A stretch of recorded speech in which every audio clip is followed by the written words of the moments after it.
The red phone wouldn't stop ringing. Rachel stood frozen in the middle of the glass tower lobby, her mop still in hand.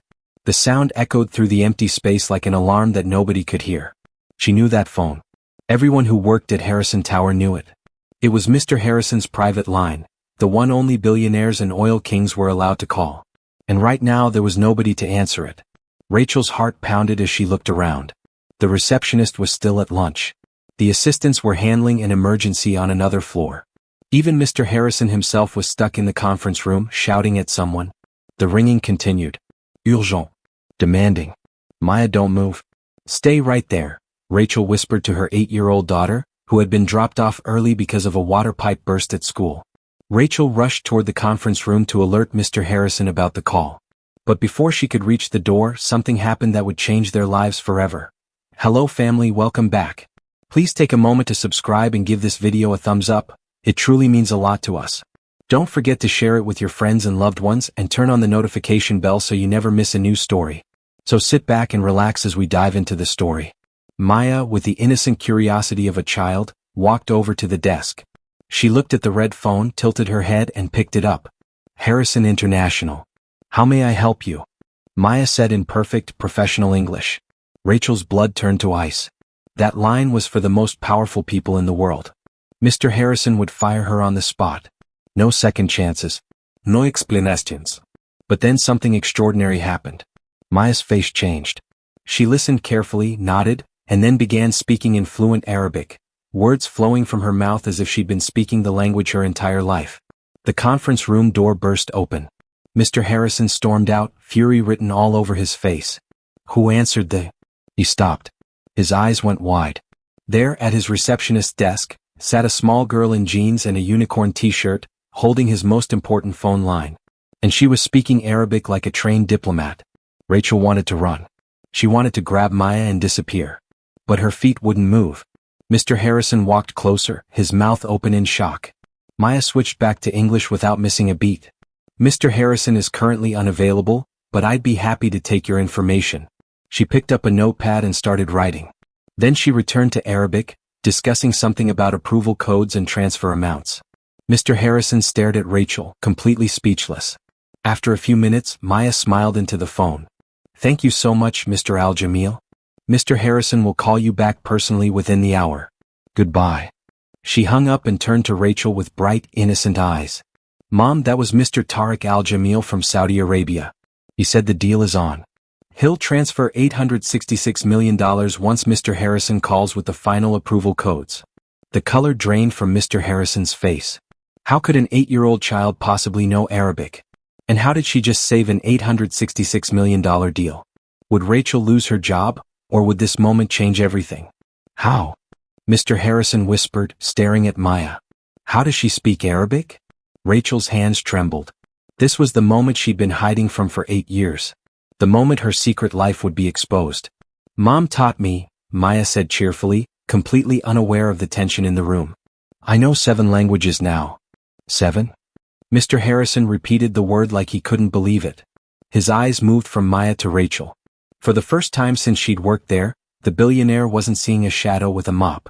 He was seeing a real person. Yes, Maya continued happily. Arabic, Spanish, French, Mandarin, Russian, Portuguese, and of course English. Rachel felt the world spinning around her. In my office.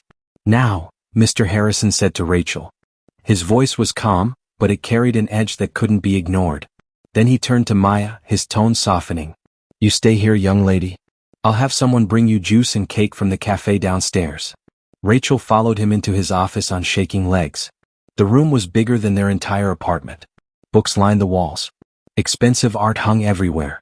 The whole city spread out beyond the glass windows. The air felt heavy. Each heartbeat pounded loud in her chest. As she sat across from his massive desk, one thought filled her mind. It's over. My job is over. Let's start again, miss. Mr. Harrison squinted, searching for her name. Carter, she said softly. Rachel Carter. Miss Carter, I'm not firing you, he said, sitting down in his leather chair. Your daughter just saved an $866 million deal. My Arabic interpreter quit this morning. Mr. Al-Jamil refuses to do business in English if he can avoid it. He leaned forward, fingers pressed together on the desk. Now tell me, How does an 8-year-old speak business Arabic?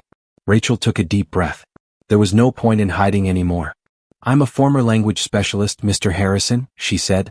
I have a master's degree in linguistics. I was working toward my doctorate when I got pregnant with Maya. The words came faster now, like a dam breaking. Her father was my professor. When he found out, he denied everything. I lost my place in the program. No recommendations. And I had a baby to raise. Mr. Harrison studied her face carefully, weighing every word. So I took whatever work I could find, Rachel continued, her eyes down. But languages are my life. I've taught Maya since she was a baby. It's the only inheritance I can give her. And you ended up cleaning my offices, Mr. Harrison said. It wasn't really a question. It was a sad fact. Rachel lifted her chin, a spark of old pride returning. I work 4 jobs, Mr. Harrison. Here in the mornings, tutoring in the afternoons, translating documents at night, and cleaning a clinic on weekends. Maya is on scholarship at her school, but it's still hard to keep up. Mr. Harrison stood and walked to the window, turning his back to her. You're wasting your talent, Miss Carter. I'm surviving, Rachel answered firmly. And I'm making sure my daughter has chances I never had. He turned around, his eyes sharp and calculating.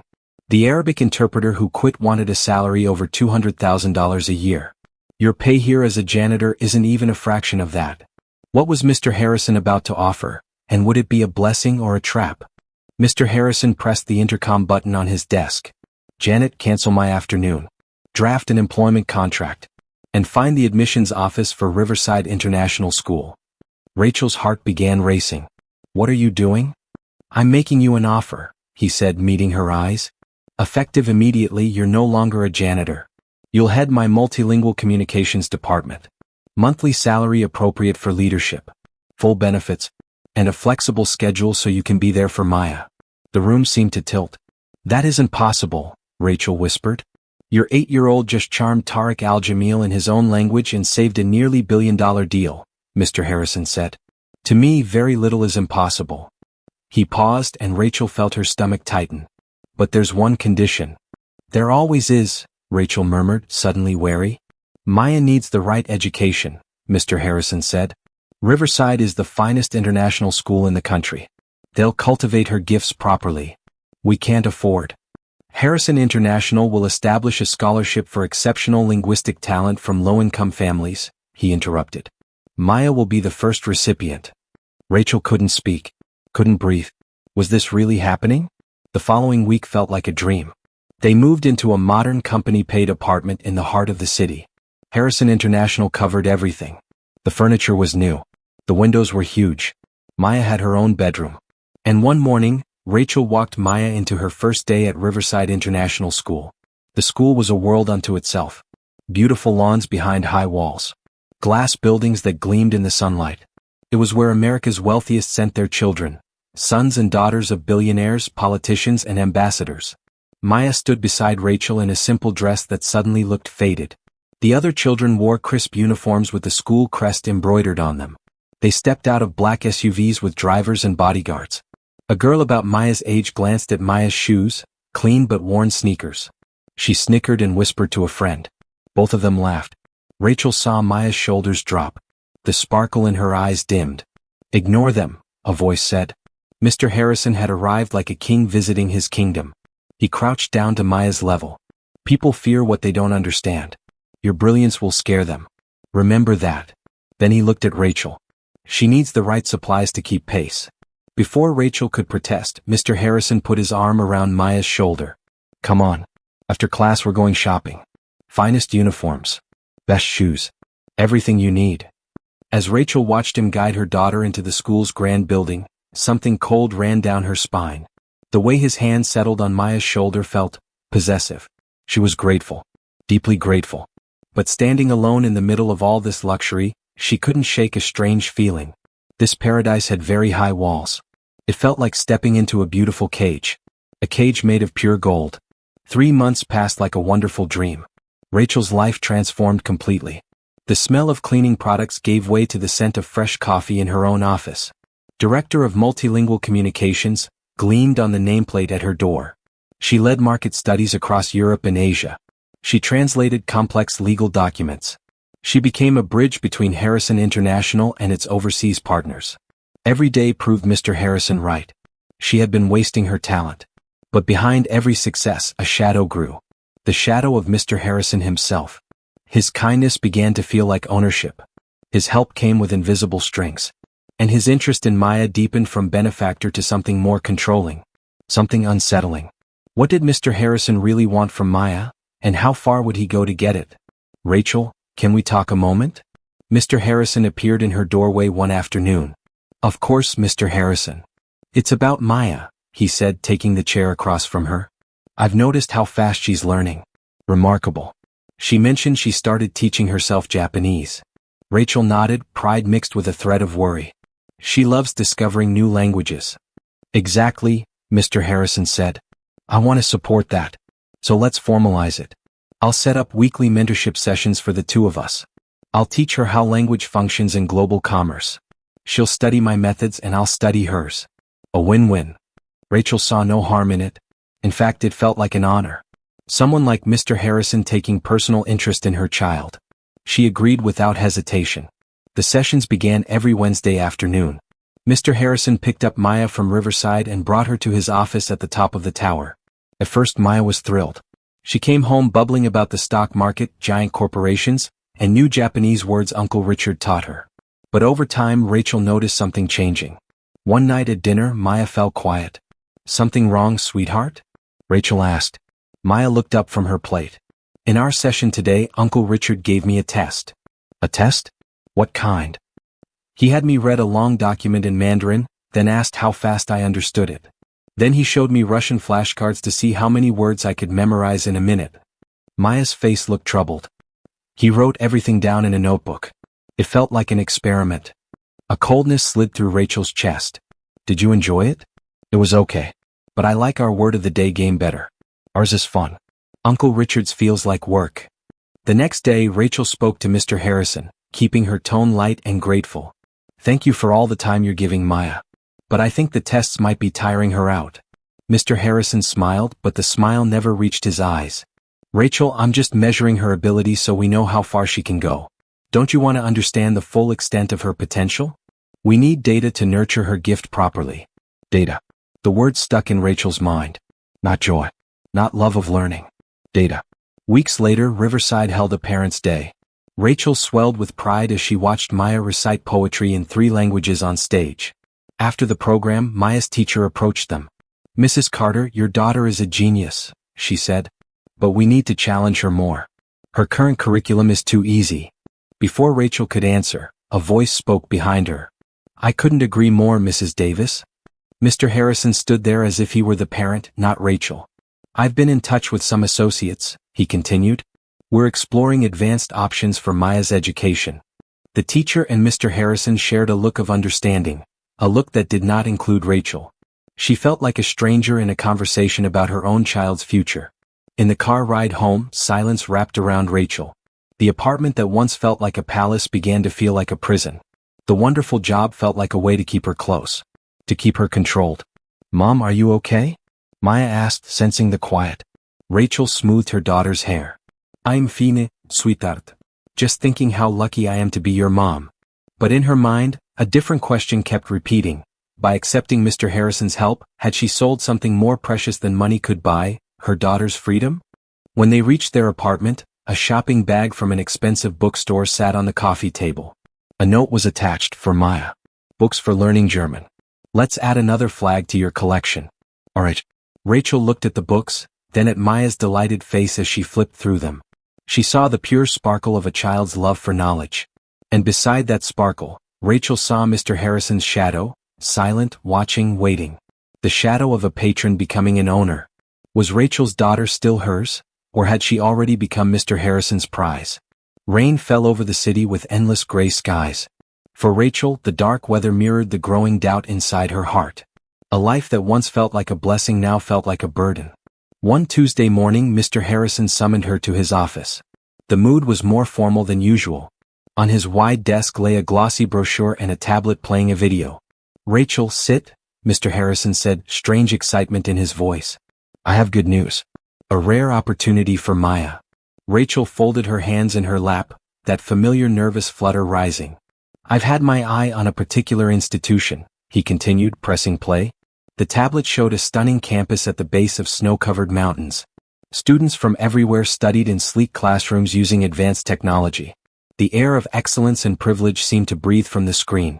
This is the Global Excellence Academy in Denver, Colorado, Mr. Harrison announced with pride. It's the best, most exclusive program in the world for exceptionally gifted children. Rachel's heart sank like a stone into icy water. Denver was far away. A different life. They accept only a handful of students each year from thousands of applicants, Mr. Harrison went on, handing her the brochure. I'm a lead benefactor. After I sent Maya's portfolio, her test scores, recordings of her languages, they weren't just interested. They were astonished. Portfolio? Recordings? Rachel's voice trembled. Yes. Results from our mentorship sessions, he said casually as if it were the most natural thing. I had to prove she's not merely bright. She's a phenomenon. He held her gaze, smiling triumphantly. Rachel, they're officially offering Maya a full scholarship. Everything covered. All we need is your signature. The air left Rachel's lungs. The mentorship, the test, the data. They weren't just to understand Maya. They were an audition for something Rachel hadn't even known was happening. But she's 8, Rachel whispered. She's too young to be taken from me.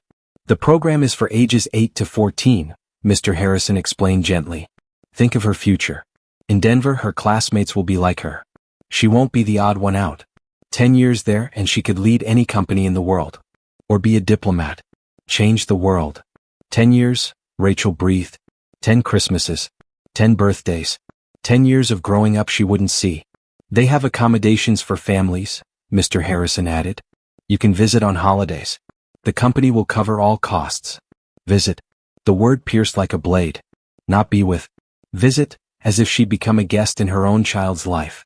I don't know, Rachel said, shaking her head. I need to think. His smile thinned into a line of disappointment. What's there to think about, Rachel? This is every parent's dream. I'm handing you the world on a silver platter, and you say you'll think about it? My world is my daughter, she answered softly, every word anchored with steel. Mr. Harrison rose. His shadow swallowed the light from the windows. A mother's love is powerful, Rachel. But sometimes it's a prison. Don't cage an eagle because you're afraid to watch it fly. Rachel drifted out of his office, the glossy brochure heavy in her hands like a verdict. That night, she found Maya drawing in the living room, a picture of 2 people holding hands under a big rainbow. Look, Mom, Maya said, showing her masterpiece. That's us. Rachel hugged her, breathing in the familiar scent of her hair.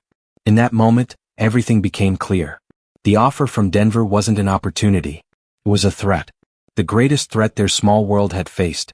And she would fight it, even if the enemy was the man who had lifted them from poverty. Days passed under a heavy cloud between Rachel and Mr. Harrison. At the office they were professional, but the easy conversations were gone. One Friday afternoon, as Rachel packed to go home, Mr. Harrison entered and closed the door. The soft click sent a tremor through her chest. All right, Rachel. We need to talk, he said, voice stripped of patience. The enrollment deadline for Denver is next week. I've already postponed them twice. They're waiting for our confirmation. Rachel drew a steadying breath and lifted her eyes to meet his. I'm grateful for everything you've done for us. You changed our lives. But about Denver, my answer is no. Silence filled the room like ice. How would Mr. Harrison respond to being told no, and what price would Rachel pay for defying him? Mr. Harrison's expression didn't shift, but Rachel saw the tightening of his jaw, the slight narrowing of his eyes. No, he repeated as if the word were foreign. May I ask why? She's 8, Rachel said simply. She needs her mother. He leaned over her desk, his face hardening. Take a few days. Consider your position. And everything your decision jeopardizes. It wasn't advice. It was a threat. A week later, Rachel was called to pick up Maya from school early.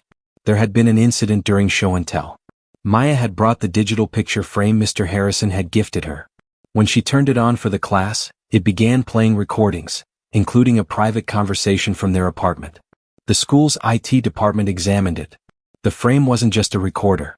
It had a GPS tracker and could transmit live audio to an external server. Rachel's stomach lurched. Every bedtime story, every laugh, every private moment, Mr. Harrison had been listening. That same day, a text arrived from an unknown number. Mrs. Carter, this is Tariq Al-Jamil. We have a mutual acquaintance who has overstepped his bounds. I am in the city. I request an urgent meeting. Your daughter's safety may depend on it. Rachel met him at a luxury hotel. Mr. Al-Jamil was direct. The surveillance of a child is a serious crime, he said after she explained everything. This evidence would destroy Mr. Harrison. But a legal battle would be long and would place Maya at the center of a scandal.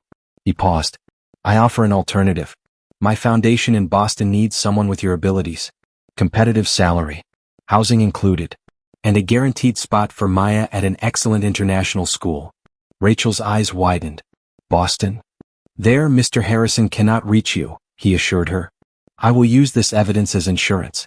If he tries to find you or interfere with your life, I will expose everything. His fear of losing what he's built is greater than his ambition. It was a simple, brilliant plan. Not a noisy war but a quiet checkmate.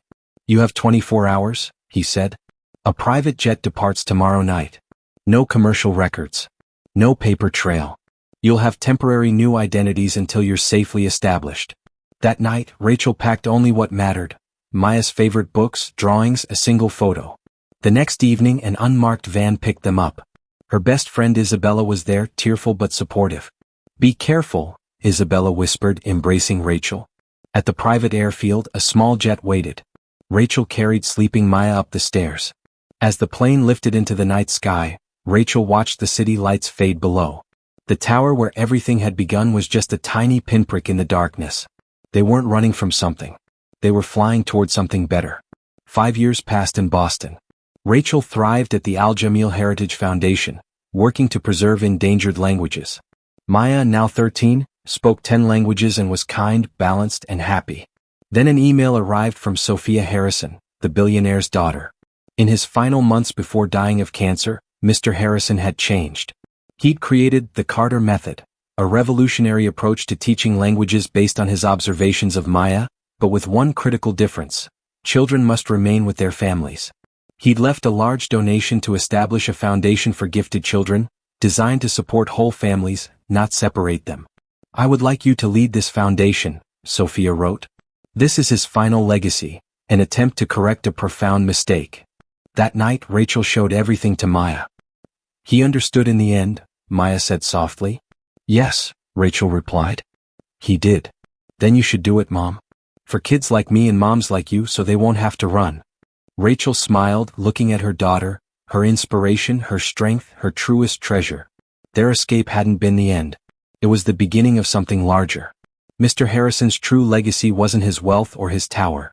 It was the lesson he'd learned too late, that the best classroom isn't an elite academy, but a mother's embrace. Rachel would share that lesson with the world. The golden cage was shattered. And from its pieces, a new garden would grow, where rare flowers could bloom freely, not in isolation but in the warmth of love. We've come to the end of today's story. I hope it touched your heart. Thanks for watching and staying with us till the end. Don't forget to like, share, and subscribe for more inspiring stories. See you in the next one. And tell us in the comments, where are you watching from?